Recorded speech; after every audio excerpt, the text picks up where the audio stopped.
Hello बच्चों, चलिए आज हम हिंदी भाषा में मुहावरों के बारे में जानकारी प्राप्त करते हैं। मुहावरे, इन्हें इंग्लिश में फ्रेजेस कहा जाता है। मुहावरा शब्द हिंदी भाषा में अरबी भाषा की देन है।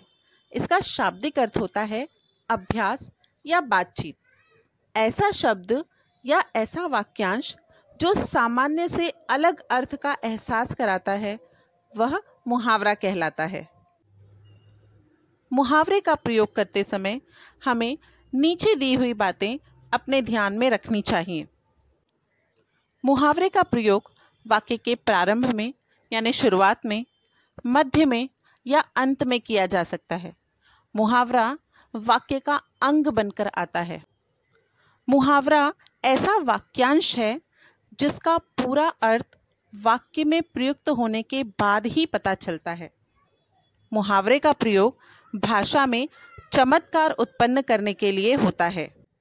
मुहावरों को इन आधारों पर विविध वर्गों में बांटा जा सकता है। असंभव स्थितियों पर आधारित मुहावरे, ऐसे मुहावरे जो असंभव प्रतीत होते हैं।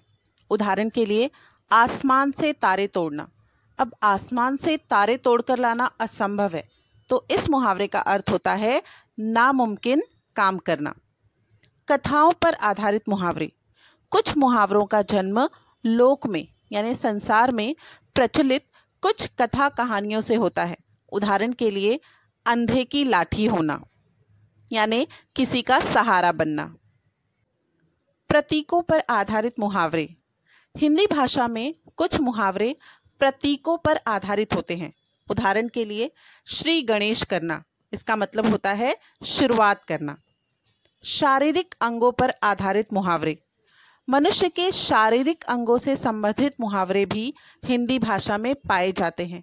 उदाहरण के लिए, नाक कटना। यहाँ पर नाक कटना, इसका अर्थ वास्तव में नाक कटना नहीं होता, बल्कि इसका जो अलग अर्थ है वो होता है बेइज्जती होना। चलिए बच्चों, अब हम चित्रों के माध्यम से कुछ मुहावरों को समझने का प्रयास करते हैं। सामने आपको बंदर, प्रश्न चिन्ह और अदरक का चित्र दिखाई दे रहा है। क्या आपको कोई मुहावरा याद आ रहा है? बिल्कुल सही, बंदर क्या जाने अदरक का स्वाद। दूसरा चित्र देखते हैं। यहाँ पर हमें एक मुर्गी दिखाई दे रही है जो कि घर के अंदर दिख रही है।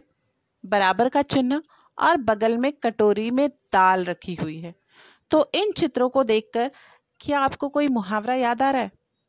बिल्कुल सही, घर की मुर्गी दाल बराबर। तो देखा बच्चों आपने, मुहावरे जो होते हैं हमें उनके शाब्दिक अर्थ पर ध्यान नहीं देना चाहिए, बल्कि उनसे हमें जो विशिष्ट, जो विलक्षण अर्थ प्राप्त होता है उसकी तरफ हमें ध्यान देना है।